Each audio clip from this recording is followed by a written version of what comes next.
Ndugu zangu katika Kristo, karibuni katika tafakari ya neno la Mungu leo, ikiwa ni Dominika tarehe 28 ya mwezi Septemba mwaka 2025, juma la 26 la mwaka C, mwaka wa kanisa.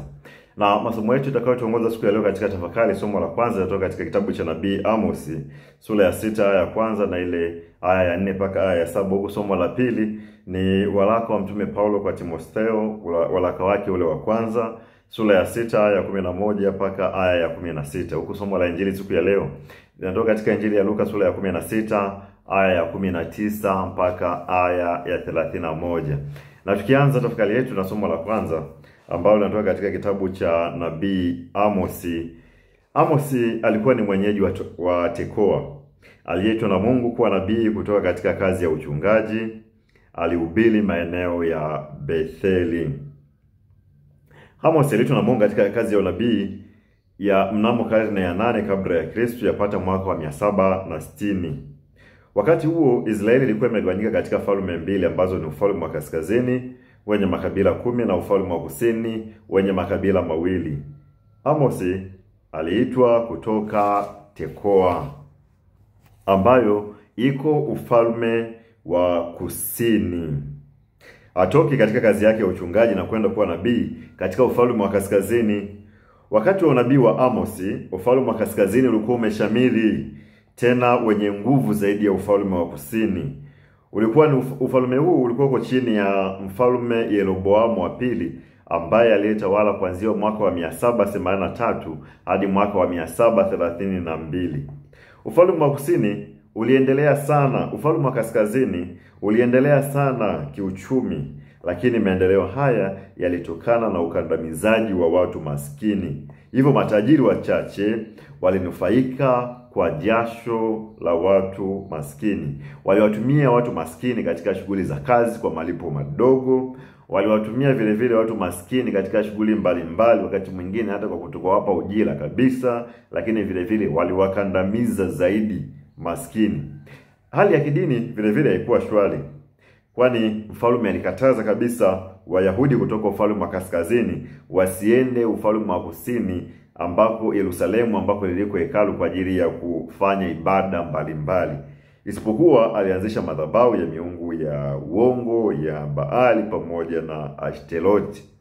Hivyo hata mahusiano yao wao pamoja na Mwenyezi Mungu hayakuwa mazuri sana. Hivyo katika somo la kwanza siku ya leo, nabii Amos anawaonya viongozi na hawa matajiri kwa maisha yao hususan ya anasa, lakini vile vile bila kujali mateso wanayowapatia watu maskini katika namna yao hii ya kuwakandamiza, kuwashurutisha, kutumia nguvu zao na rasilimali zao, huku wakiwapatia malipo au ujira kidogo ambao hauendani na shughuli ambazo wamezifanya.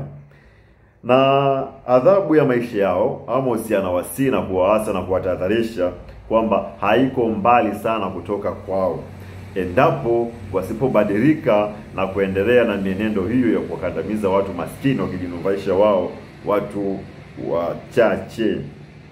Na maneno haya yalitimia mwaka wa 722 baada ya Kristo, kwa jeshi la Asia likiongozwa na mfalme Sargon wa pili kuivamia Samaria na miji mingine ya Uyahudi na kuwafanya watumwa huko Mesopotamia.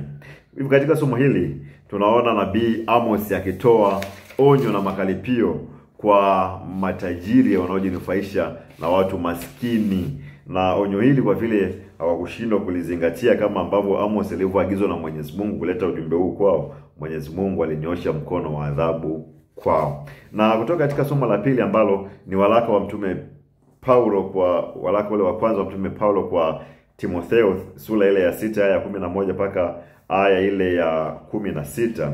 Waraka huu kwa ufupi kabisa, waraka wa kwanza na wa pili wa Timotheo pamoja na ule wa Tito zinajulikana kama nyaraka za kitume. Waraka huu Paulo aliuandika kwa Timotheo mwongofu aliyeshirikiana naye katika shughuli za kimisionari, hususan katika safari ya pili na safari ya tatu ya kimisionari. Na alitumwa na Paulo katika shughuli mbalimbali za kimisionari. Inasadikika kwamba Paulo aliandika waraka huu kati ya mwaka 65 mpaka mwaka 67. akiwa Makedonia. Paulo alikutana na Timotheo huko Listia, Asia sasa hii.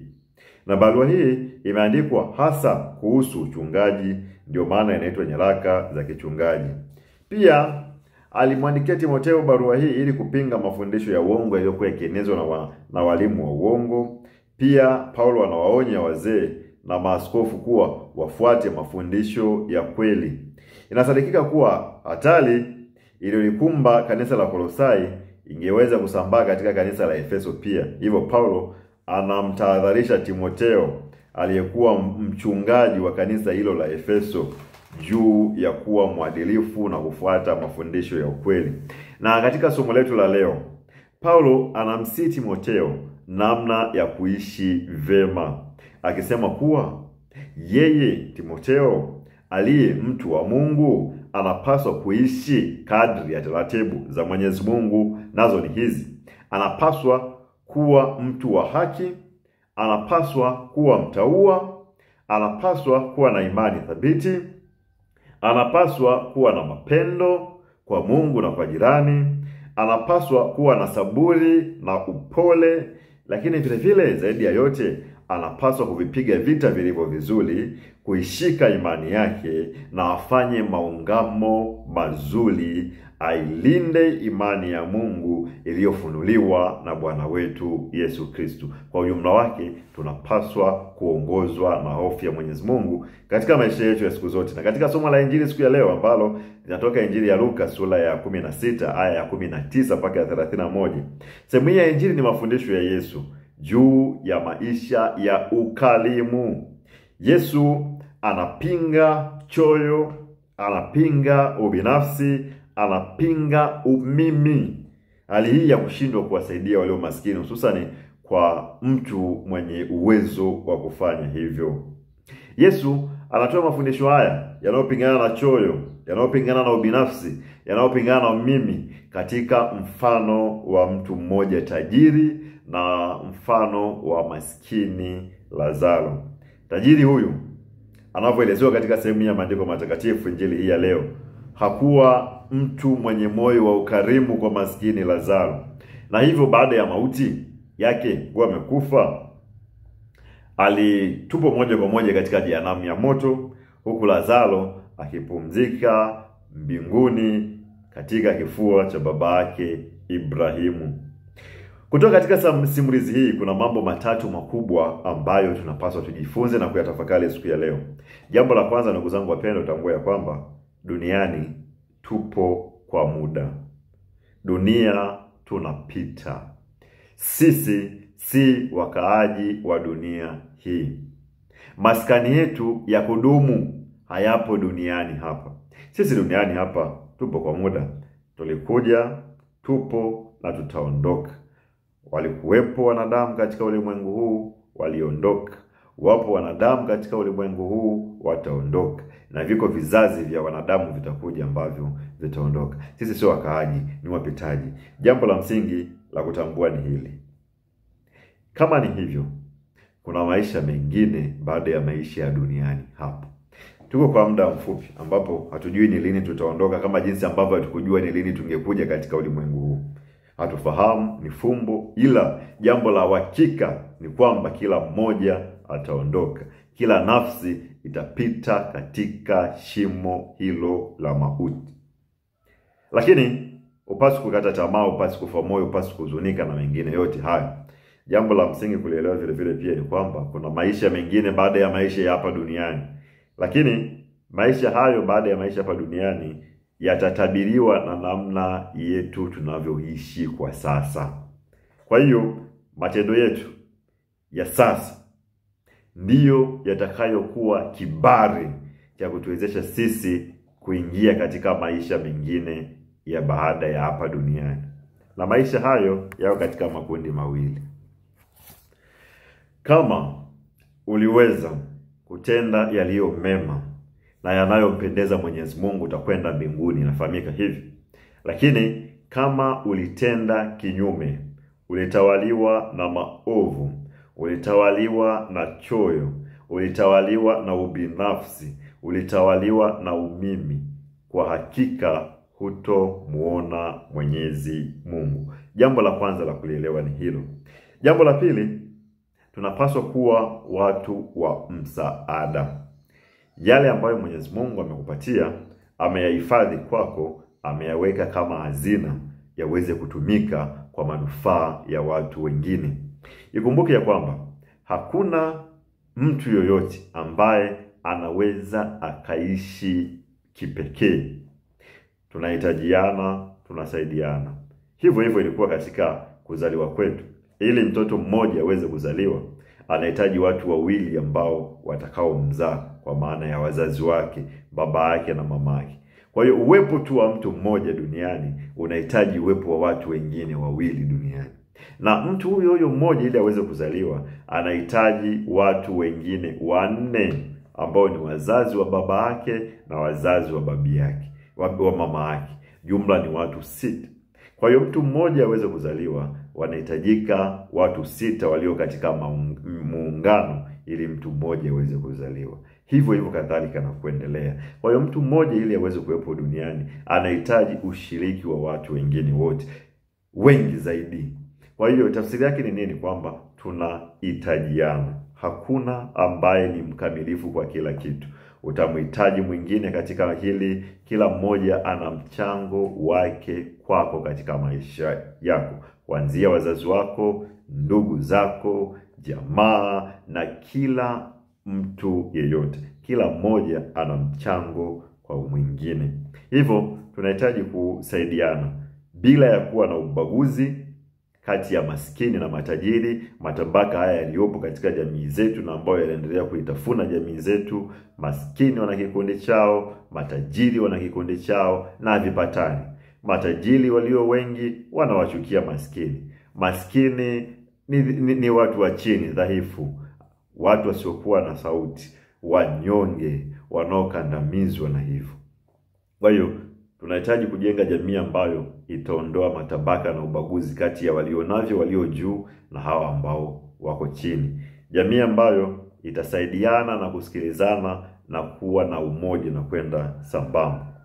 Jambo la tatu la msingi ni hili: tumia mali ya dunia vizuri. Kuwa na mali ni baraka, lakini inategemea mali hiyo umeipata kwa namna gani. Tafuta mali kwa njia ya haki, tumia mali vyema, mali hiyo ikusaidie kuingia katika ufalme wa mbinguni.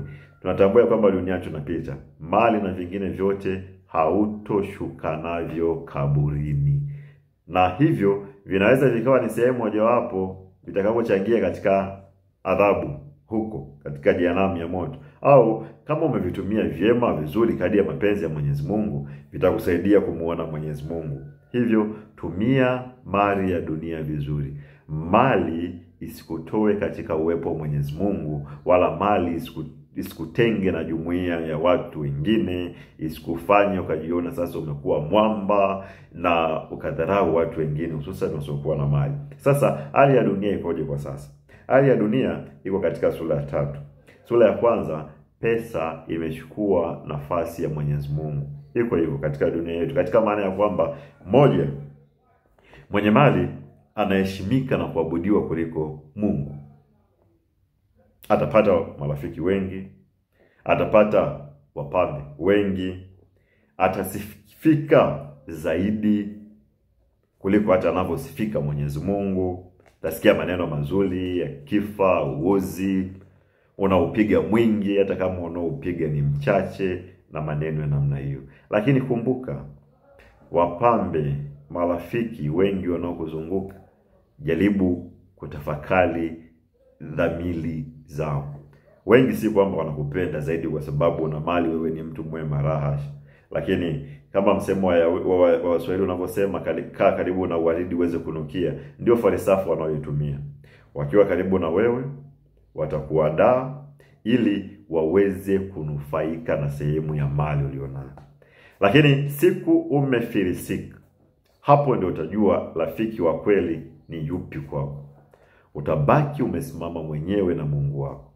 Hutosikia tena sifa hizo, hutokwezwa tena kama ulivyokwezwa kipindi una mali, na utabaki mwenyewe katika magumu hayo. Kwa hiyo watu watakuwa karibu na wewe watakusifu sana, kwa sababu pesa imeshachukua nafasi ya Mwenyezi Mungu. Ile namna ya kusifikia Mungu sasa unasifika wewe mwenye pesa. Lakini vile vile taswira nyingine tulionayo katika ulimwengu huu ambazo zinahusiana na mali, ndio hiyo ambayo tumesema kwamba mali imechukua nafasi ya Mwenyezi Mungu. Katika picha ipi? Hata inayohubiriwa leo hii na wahubiri wengi katika ulimwengu huu ni pesa. Wahubiri wengi wanahubiri kuhusu pesa zaidi hata wanavyomhubiri Mwenyezi Mungu. 90% ya mahubiri yao na mafundisho yao yamejikita katika fedha, na 10% tu ndogo ndio linatajwa jina la Mwenyezi Mungu, linatajwa na jina la Yesu. Lakini 90% inatajwa pesa, mali, mafanikio. Ndivyo ilivyo. Usiogope, usishangae wala usifadhaiki. Ndiko dunia inakokwenda. Kwa hiyo sio jambo la ajabu sasa kusikia katika mobili unaambiwa pokea pesa, pokea magari, pokea majumba, pokea mashamba, pokea mifugo na kadhalika. Inahubiriwa sana kuhusu mali, lakini ile roho ya kuambiwa kwamba pokea maungamo ya kweli haipo. Pokea ufalme wa Mwenyezi Mungu haipo. Pokea msalaba wa Yesu ambao utakufikisha katika uzima wa milele. Sasa inaenda inapungua. Ni pesa ndiyo inayohubiriwa zaidi. Lakini tambua ya kwamba pesa, mali hauvihitaji sana. Unachokihitaji cha kwanza katika roho yako ni wokovu wa roho yako, uponyaji wa roho, ndipo mambo mengine yafuate. Ukiwa na mali kama haijajengwa juu ya msingi wa wokovu, mali hiyo haijajengwa juu ya msingi wa hofu ya Mwenyezi Mungu, mali hiyo ni bure na hutoitumia ipasavyo. Na katika dunia ya leo, pesa, sura nyingine, pesa sasa imeshusha utu wa watu. Tunatafuta pesa hata kwa njia ambazo sizo halali. Na tuna misemo ipo ambayo tunapeana moyo ya kwamba ili uweze kupata pesa ni masharti tu mawili ambayo kati ya yote hayo ni lazima uyavunje. Aidha ukosane na Mungu au ukosane na serikali. Kwa hiyo tunahitaji kuwa makini katika matumizi ya mali, katika kutafuta mali, na mali hiyo ili iweze kutufaa kutuingiza katika ufalme wa Mwenyezi Mungu. Mwenyezi Mungu ameweka hazina hiyo ndani ya mioyo yetu ili tuweze kuitumia vyema katika kuwasaidia maskini. Tumia vyema kuwasaidia wasiojiweza. Tumia vyema katika kusaidizana sisi kwa sisi. Katika mazingira yetu wako wahitaji tunao, naishi pamoja na sisi wasiokuwa na uwezo, na kama una uwezo huu tumia hivyo kwa ajili ya kuwasaidia wao. Utabarikiwa sana.